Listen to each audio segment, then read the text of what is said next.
Starstruck.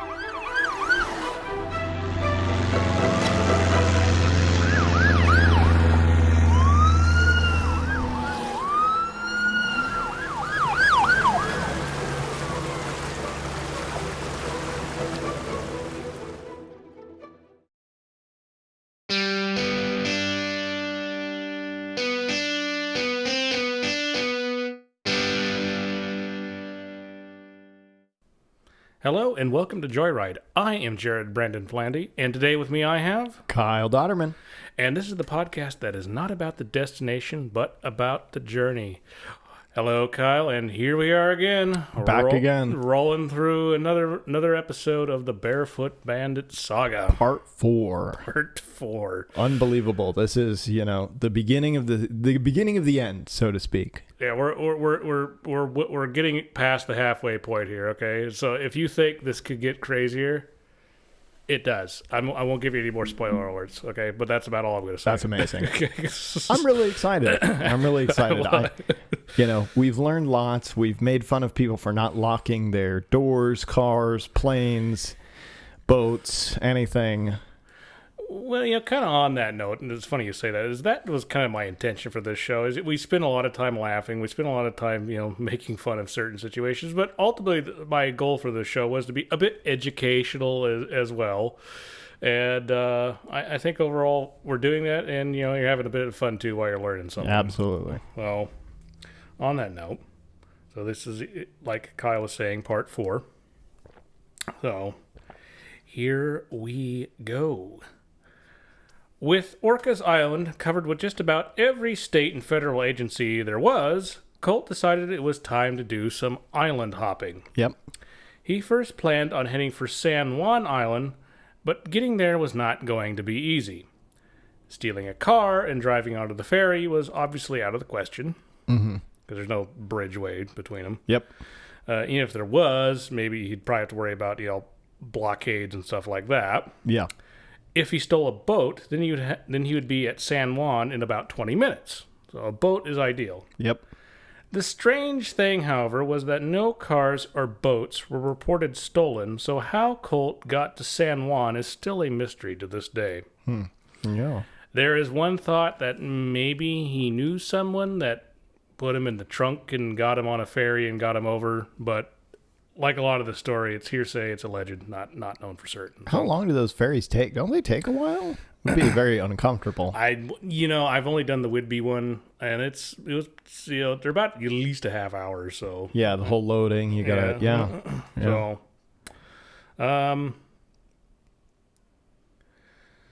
so what is known for certain is after he robbed a house in San Juan, his next move was to rob a boat, since his next destination was Lopez Island. So somehow he got to San Juan, robbed a house, and now he needs to get a boat, okay, to get to Lopez Island. What he's really got to do is just get out of Dodge, but he's addicted to Dodge at this point. I think he's addicted to Dodge, but he is getting out of Dodge nonetheless. Yes. Okay. He took the homeowner's mountain bike and the keys to the Seaport Sport fishing boat. Oh, okay. Late in the night or early in the morning, Colt drove around Cape San Juan and started heading east. He sailed past Goose Island and Dead Man Island, which is a great name for an island. Yeah. And then finally grounded the boat at Shark Reef, which is another great name for something. People knew what they were doing. This sounds like a Pirates of the Caribbean Yeah. movie. Okay. But it's from where from? It's not even the Caribbean. He piloted the boat so well that there was little to no damage. So apparently he's a good sailor, is what we're learning here. Yeah. I think the, what would you say? the skill required, maybe a bit less, not to make light of the boat captains out there. That could be a possibility, but I think also it's the fact that he grew up on islands. He's familiar with boats and sailing, so I think that's kind of part of it too. Yeah. So, Kim Smith, who was the manager of Spencer Landings Marina on Lopez Island, one day he was watching the security footage from the previous night and saw a lanky figure wearing a backpack wandering around the docks. He casually checked out at least 6 different boats. So the guy that's wandering around, okay? Yeah.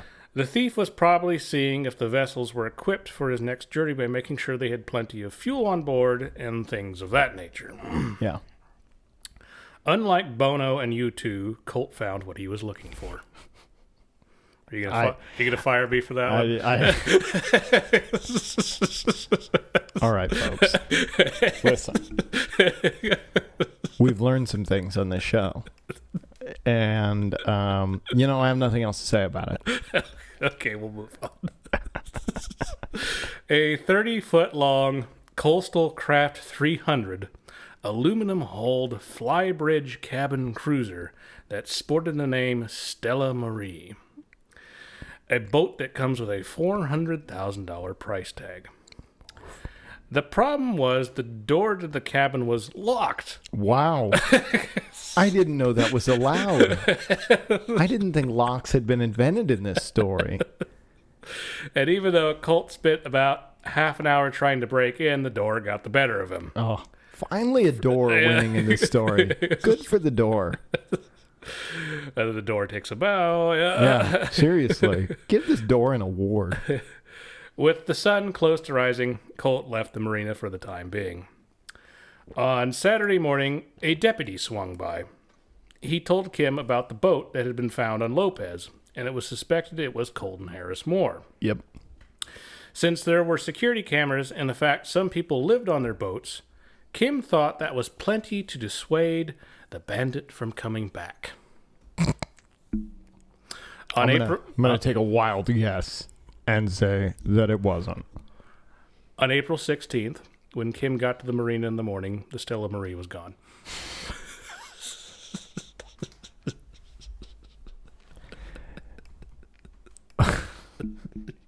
You are speechless through all. I wish you could see him right now. It's so funny because it's just it's like on repeat. It's copy paste, If this wasn't a real story, I'd say it's lazy writing.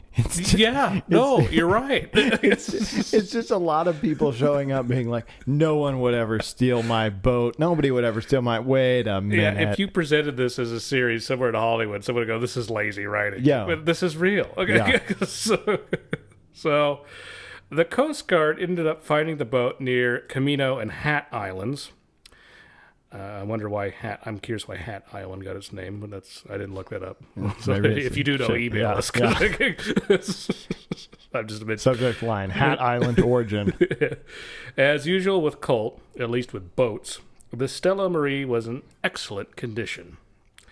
A GPS track of the boat was never discovered, but it's thought Colt would have gone through Deception Pass since it was a shorter route. The ominous name is withstanding since it's considered one of the most dangerous parts of the Sahelish Sea. Colt being smart, though, he probably checked the tide tables and would have sailed through slack water. Obviously, his calculations were correct because he reached the shores of Camino in one piece. So he's back to his home island on a side note, too. Right?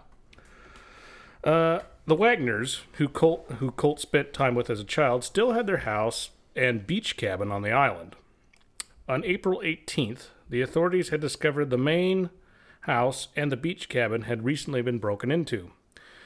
The FBI were hot on his trail since they visited his mother at the trailer while she was watching a Western. They left after she threatened to get her shotgun. I love how the mighty FBI. Yeah. They're like, all right. Okay. Yeah, take the L on this one, boys. A woman in a trailer watching a Western has a shotgun, and they just decide to just... You know what? This ain't worth it. It's fair. It's fair. All right, give me a half second. I'm going to adjust my mic down. Yeah, you go ahead. Yep. I'm going to adjust this down. See, this show is all about realism, and you're listening to it right now. Uh-huh. Yeah.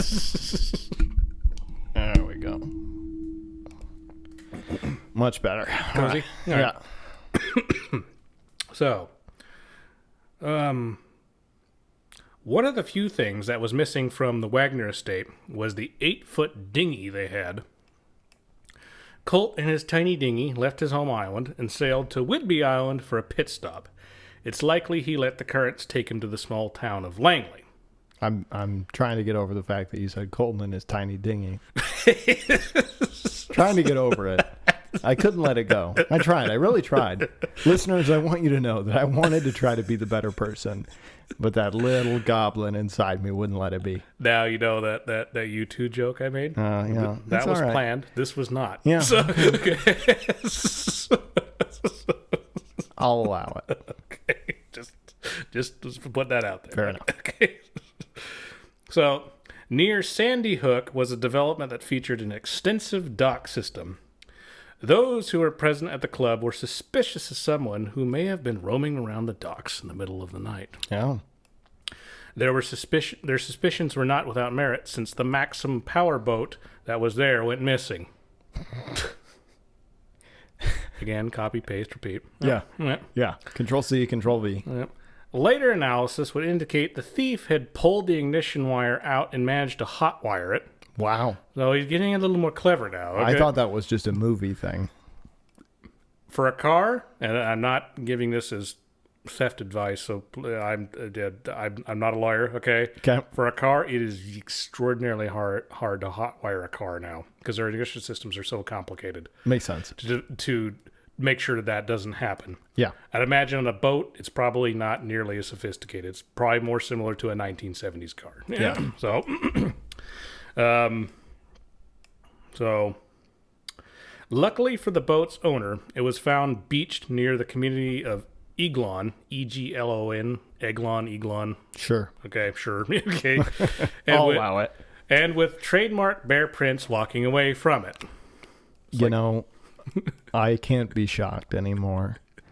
It's really funny because it's like this isn't that big of a geographic area. Really is what shocks me. If Colton had made this, he's been, I guess, all the way to Idaho, but like in reality, so much of this is happening within these islands that are all right next to each other.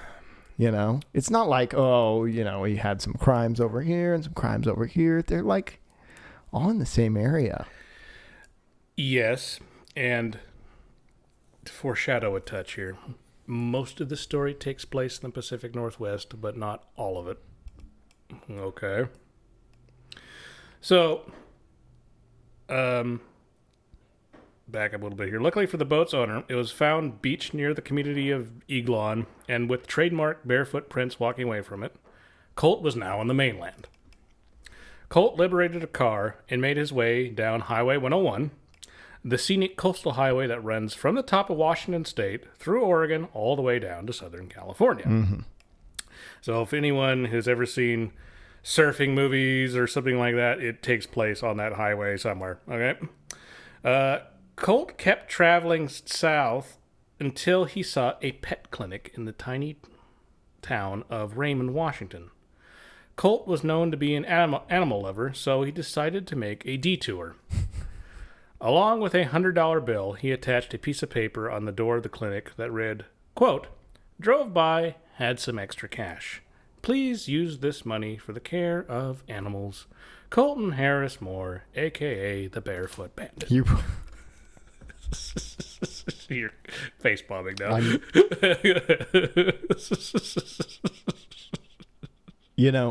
Would the animal shelter get in trouble for spending the money? Because it's got to be stolen, right? It'd have to be. You got to turn it in, right? But at the same time, the animal shelter's like, this could be a fake. I mean, I'm trying to think of myself. If somebody at my, place of business came up, put $100 bill and put, definitely did crimes to get this.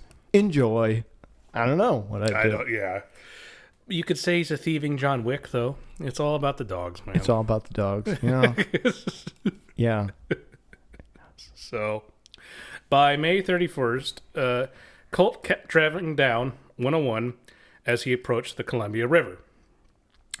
He could have simply kept driving, crossed the Astoria-Megler Bridge, the longest bridge of its type in North America, I'd like to add. Yeah, one of the most beautiful spans, maybe in all of North America. And entered Oregon that way, but for Colt, that would have been too easy. Fair enough. We probably had to steal a boat. Consequently, he had a different idea in mind. Oh, okay. Uh-huh. The Bandit made his way to Cape Disappointment, and near the Cape is a small... Which is a real name. Which is a real name. Yeah, thank you for pointing that out. Yeah, that's not made up. Okay. Yeah. And near the Cape is a small port town called Ilwaco. Okay. Cape Disappointment earned its name from Captain James Cook because he thought it was a river, but gave the headland its name when he discovered it was not. Yep. He did lots of exploration of Australia as a side note, too. So, but he did come along what would become the Oregon coast. So, yes. Yeah. To add to the disappointment, Ilwaco is close to the dreaded sandbar of the Columbia, otherwise simply known as the Bar. Bum, bum, bum. All right. It is one of the most dangerous areas, like the most dangerous waters in the U.S. It's pretty treacherous in there. The Bar has been a hazard for navigators going back as far as Robert Gray, the first white man to be able to cross the sandbar successfully in 1792. Other sailors to the present day have not been as successful, however. That's why it's been known as the Graveyard of the Pacific. Yep. Foreshadowing to a future episode of this podcast. Ilwaco is known as a great spot for salmon fishing, so Larry Johnson kept his boat Fat Cat there during the summer. And folks, if you can't figure out by this point that Fat Cat is about to be stolen, I don't know what to tell you. No, it's not. The Fat Cat's fine. Yeah. Well, yeah. It's fine. If you don't think Fat Cat is going to be stolen, then I think you have a future in the Washington State Police, believe it or not. So, Fat Cat is a twin diesel ocean sport roamer measuring in at 30 feet. Like many boat owners, Larry was protective of Fat Cat. So he had a webcam on her at all times. That way he could check in on his baby whenever he had the need. And this was 2010, so that's about there, yeah. Yeah, this is definitely ahead of its time. Most people, nowadays everybody's got Ring cameras and Ring doorbells and all kinds of things. So he's a little ahead of his time. Sure. And I'm sure his wife loved this. Are you looking at that boat again? I just got to check on something. He might be the only person in this story that I'm going to like. I know, I'm making fun of him, but you're right. He's the only person that is like really taking the security of his boat seriously. Yeah. You are correct. Yeah. Yeah. So, he also kept it locked. Well, I could kiss him on the mouth. Ooh. But like a lot of people who did not live near their boat, he kept a key tucked away under some gear in case he ever forgot to bring the one from his home. Do you still want to kiss him on the mouth? I redact my kiss on the mouth. Okay. Yeah. Okay. Yeah. To add to this, there was a woman who lived in her boat near Fat Cat. So Larry felt he had little to worry about. After the witching hour had struck, Colt hopped into the boat, and perhaps it was just his thieving instincts, but somehow he managed to find the key that was tucked away. He fired up the engines and drove out to the marina. So, Colt's next port of call was the town of Warrenton on the Oregon side of the Columbia. Yep, I've been to Warrenton. To get there, though, he had to drive through a channel that traveled around two small islands and ever-changing sandbars. It's hard to overstate how dangerous this area of the Columbia and the Pacific is. I mean, it's really, even for experienced navigators. Really treacherous. It's really treacherous. There was also the problem of crossing the dreaded bar itself. Yep. To make things even more scary, charts of the area actually feature icons of sunken ships. Again, foreshadowing. Common feature. Yeah. Once he was in the river at cruising speed, he had to make it around a beach that ventured out into the river, so kind of a spit that comes out, right? Yep. Colt apparently managed to not hit it, even though it was dark and overcast.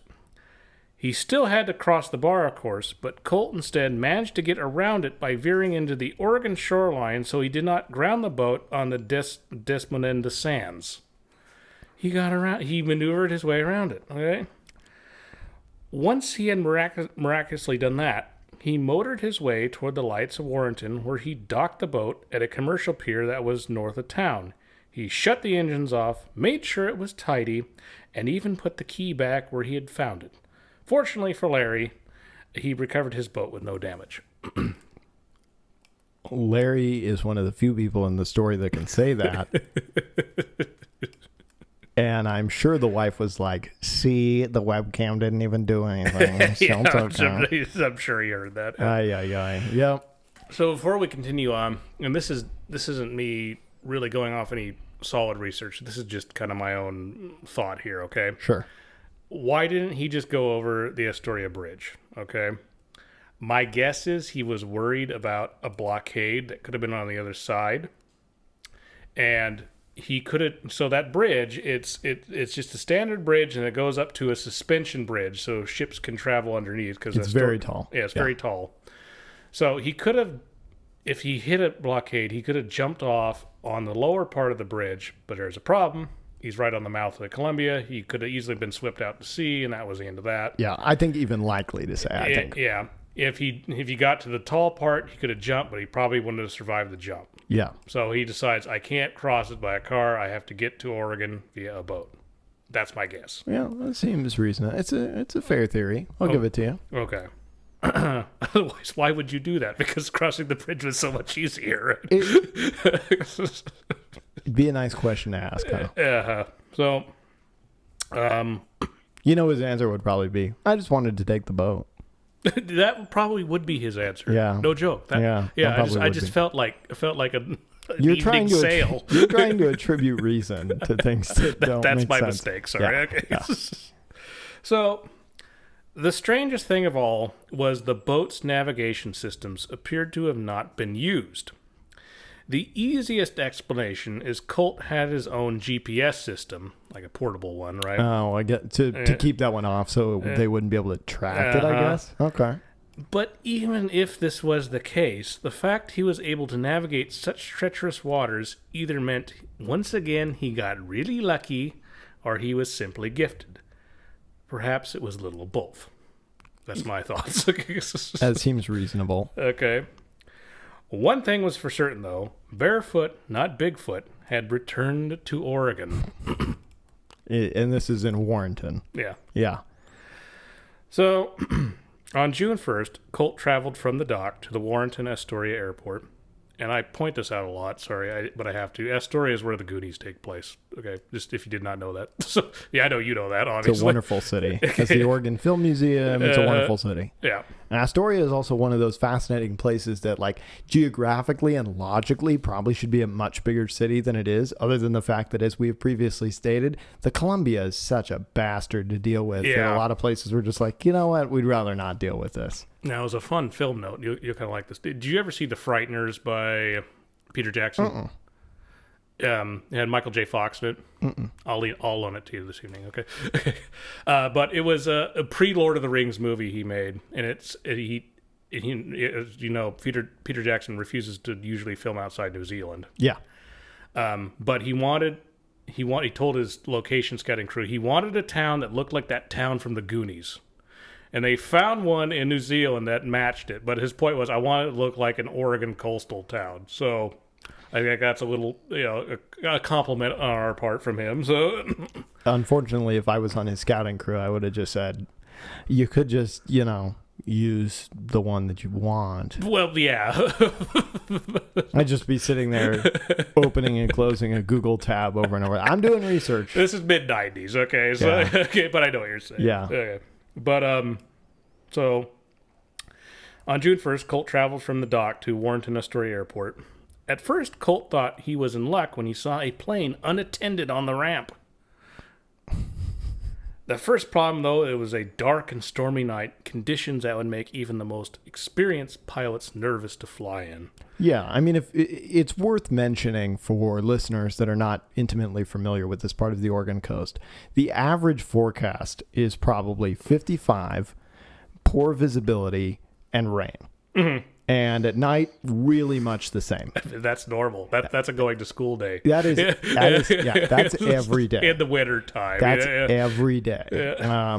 It's very rarely in this area does it break 70. It's crappy weather all the time. It is. I mean, this is June 1st. It's relatively okay in the summer. Okay, it's even worse in the winter, obviously. But this is what he's contending with. So, the other problem was the plane was a Cessna 185. An older aircraft the company quit making in 1985, and Colt did not like older planes. Oh yeah, he's gonna have his tastes. Yeah, he has his tastes, exactly. The combination of these things likely caused Colt to wisely decide he was not going flying that night. Are we set? Does he have a car at this point? Do you know? Is he rolling up? I mean, So, according to I don't know if I don't think he has a car yet. Okay. I don't think. Not that we know of. Okay. Okay.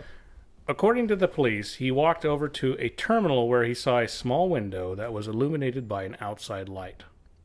He first unscrewed the bulb in order to be more stealthy, so the light went out, and then went to work on the latch of the window with a screwdriver. He was successful and squirmed his way through the window that dropped him into a kitchen. With no food worth eating, Colt shimmied over to the rental car office.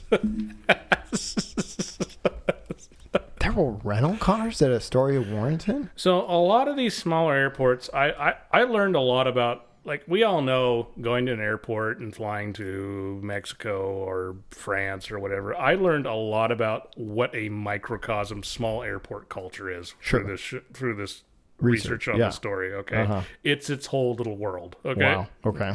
And a lot of them do have rental car offices because someone will fly in from somewhere and go, hey, I'm on the Oregon coast. I want to go do some sightseeing. They'll rent a car there. So it's not unheard of. There, he found some keys to a white Dodge Journey crossover. Nice. Mm-hmm. Not quite what he likes, but not terrible.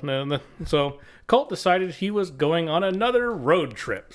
So he's not flying. He's going to be driving tonight. It's not about the destination. It's about the journey. Now, dear listeners, and dear Mr. Kyle, I'm here. A note from your story tower. Mm-hmm. I created this Pacific Northwest themed season because I wanted to tell stories that took place where I was from. Little did I know that one of the stories would get close to home. Very close to home. Colt could have kept going down south, down 101 through Oregon, but instead he decided to head inland. To quote author Bob Frill, south of Seaside, Oregon, he veered southwest into Yamhill County, Oregon's wine country. There you go. Where we're sitting right now. Absolutely. Okay. He ditched the wagon in Dayton, which is about 5 minutes from here. Yeah. Okay. Just a stone's throw from here. Yeah. And made his way 3 miles to McMinnville at the north end of the Willamette Valley, 38 miles south of Portland. The funny thing about that, just for people listening, just to understand, that 3 miles between McMinnville and Dayton, there's not a path. There's not a sidewalk. No. You know, No. That's all farmland. It's all farmland and shitty roads, for lack of a better description. That is an apt description. It's, you know, I can perfectly visualize this, but it's really wild. I would love to know exactly how he got to McMinnville and where he came in. That details probably only he knows, and will probably take to his grave. Mm-hmm. So to continue on with this quote, if Colton hadn't been on the lam, this would have been a natural stop. The town hosts the country's second largest annual UFO festival. Only the one in Roswell, New Mexico is bigger, which seems like it might attract a kid who specialized in unidentified flying. That is fantastic. As poetically as it says, we do have a back catalog episode of this festival. So if you want to go back and listen to that, by all means, go ahead. That's a plug. Yeah.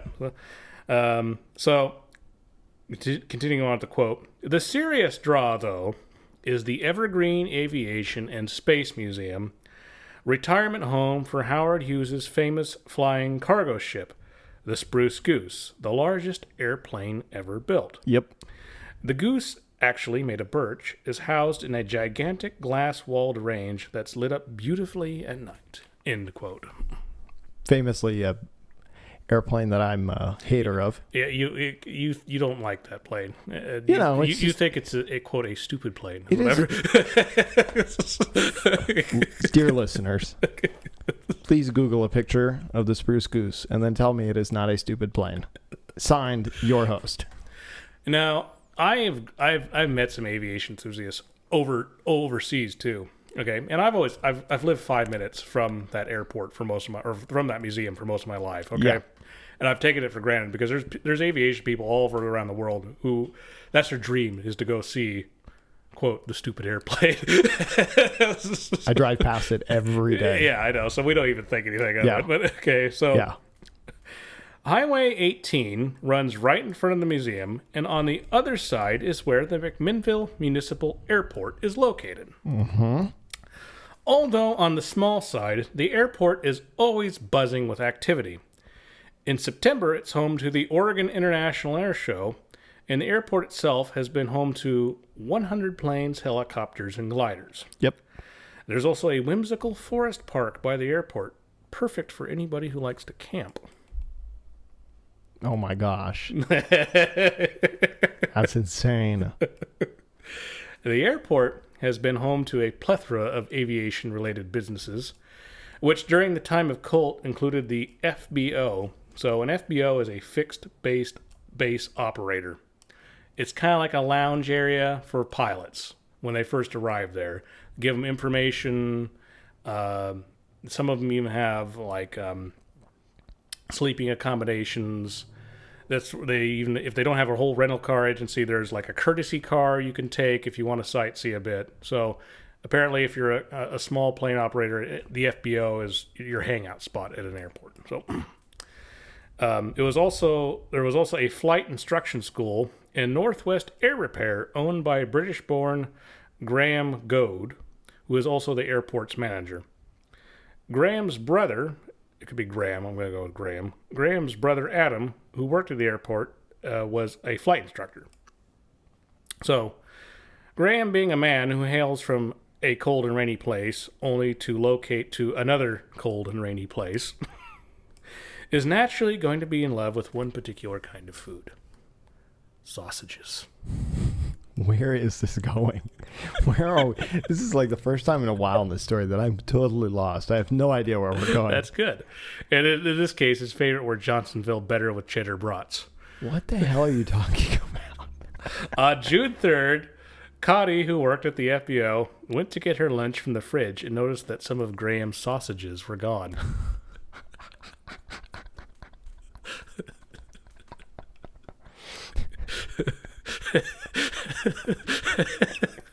Graham originally blamed his brother for sneaking off with his wieners, but then he noticed a couple of other strange things. His computer had been reset and the Wi-Fi station had been unplugged, which switched off the camera that was in the shop. Sausages included, there was something funny going on for sure. Somebody took my wiener and unplugged the Wi-Fi. That's a real problem. Can you imagine? This is how violated you'd feel. Yeah. It's a specific thing, too. June 9th, Graham arrived at his shop and noticed the back door was unlocked. Once again, his computer and Wi-Fi were not how he left them. Like all brothers, Graham demanded to know if Adam this time had not been messing with his wieners, but his computer instead. Adam, with confusion, confessed to no wrongdoing. Perhaps a little hot and bothered, Adam marched to the fridge and asked his brother how many sausages he had ate recently. Graham looked, did some wiener calculations. That's good. Important. And concurred he did not eat the amount that was missing. This led him to conclude someone had been in the building.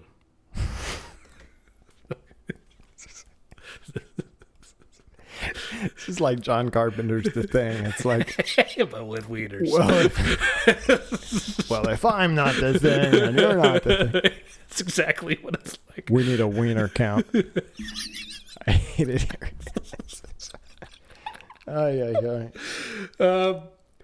Graham relayed what had been going on at the FBO, and that was when someone told him it might be the Barefoot Bandit. Backtrack a few days. The ditched Dodge had been found by the Yamhill County Sheriff's Office in Dayton on June 3rd. Okay. Fast forward again back to the 9th. The FBO informed Graham that one of the rental cars, a GMC Arcadia, was missing. This was reported to the Oregon State Police, and you know this, which, to add insult to injury, has a massive station right next to the airport. Yeah. Yeah. The OSP couldn't be bothered, apparently, since they told the airport personnel the McMinnville Police Department should take care of it instead.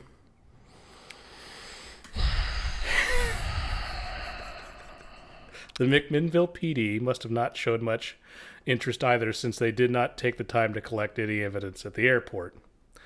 While the local law enforcement agencies were passing the buck, this gave Colt the opportunity to keep heading east in his new GMC Arcadia. Ay, ay, ay. I mean, this is one of those stories with many crime spree type stories. What you find is there's this thing that you can get away with in America where if you just keep moving, jurisdictions just keep going, I don't know. And then if you just keep going, you just get to enough of them and they just all keep going, I don't know. Yeah. It's unrelated. Uh-huh. Yeah. Yeah. And in this case, you're not murdering anybody. So, Yeah, that's the thing. Thefts, even car thefts, are not taken very seriously by police. And I get it to a certain degree because they just don't have the manpower to look for every stolen thing there is. Yeah. But in this case, there's this constant MO. So the fact they're not taking it seriously, that kind of surprises me. Yeah. From an airport, Yeah. so many things. No. The only change in MO here is the wieners. Something to consider there. I don't know what to make of that. So, in the far east of Oregon, right on the border with Idaho, is the town of Ontario. Yep. You ever been there? I have not been to Ontario, but it feels like there's an Ontario in like every western state in the U.S. There's an Ontario, California. There's Ontario. I believe there's an Ontario, Washington as well. I've been to Ontario once. It literally is right in the border with Idaho. And keep in mind, Oregon is the 9th largest state out of 50. So Oregon's a pretty big state. So yeah. I don't get out to the east very often. There's not a lot over there. And there's not a lot over there. Sorry, Pete, if you're living there, but it's true. So yeah. Send your messages via messenger pigeon or whatever you do over there. So Alan Daniels, who is the manager of the Ontario Municipal Airport, has this to say about living in this part of Oregon. Quote, "It's not the edge of the world, but if you stand on your tiptoes, you might be able to see it." Yeah. So he said it. Okay. Yeah. Way to say the quiet part out loud. I mean, it really is, though. I mean, it's for the listeners maybe unfamiliar with the geography of Eastern Oregon. I mean, how many hours are we away from Ontario to a population center over 15,000? A lot. I mean, Boise. A lot. Yeah. So, Gary Muni, a Learjet pilot, pulled into the airport one day in his Ford F-250 truck. That day, he had to pilot a short flight to Salt Lake City, Utah. Gary had keyless entry, so he would lock the truck and then leave the other set of keys under the driver's side seat. You're shaking your head. This is Eastern Oregon, Kyle. People don't steal things in Eastern Oregon. See, but do they? This being Eastern Oregon, he also trustingly left a $1,000 flight headset inside the cab. After his return landing to the airport around midnight, he saw his truck had mysteriously vanished. It's on and rub and run away. I mean, come on. Come on, folks. So, according to Gary, the police had this comment to make. Quote, "They said it was pretty common for, Hispanic people to go out on a joyride for a little while.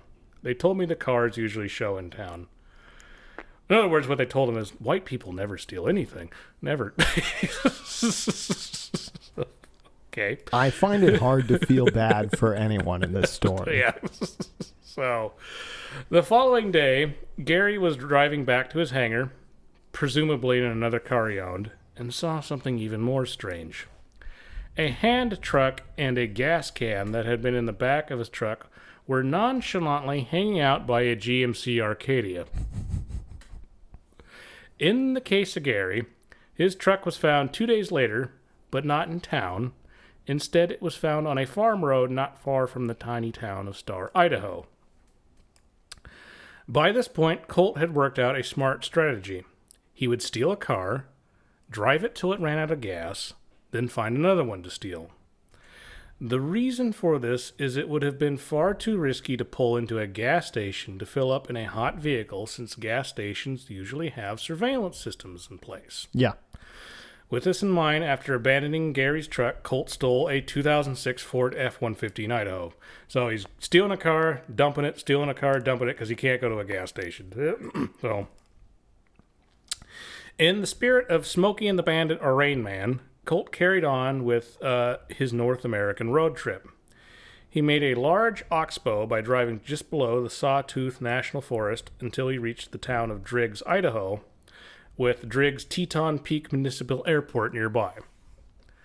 This time, Colt did not choose another blue-collar Ford truck, but instead lifted a blingy Cadillac Escalade that was in a private hangar at the airport. The Bandit had no intention of slowing down, and now he was riding in style. And that is the end of part 4.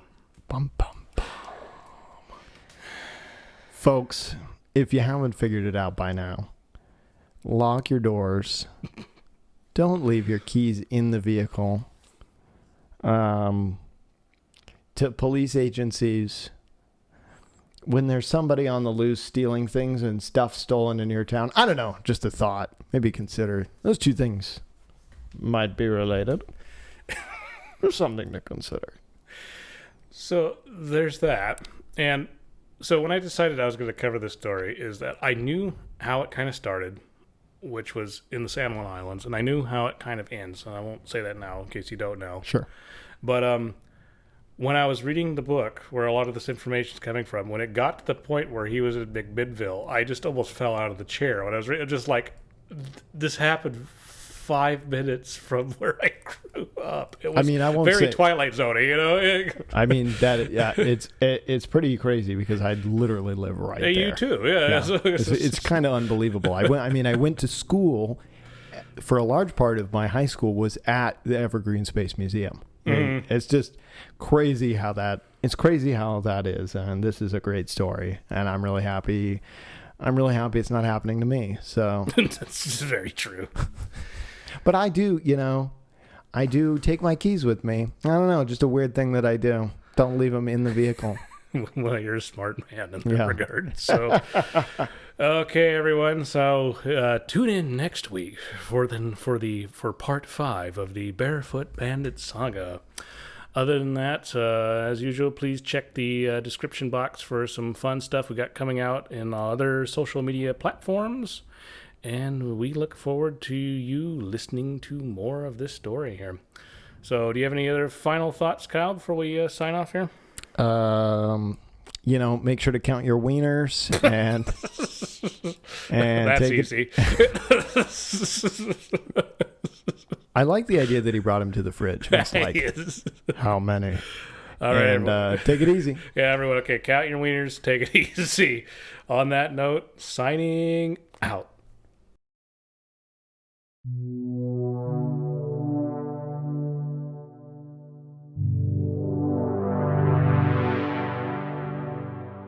Starstruck.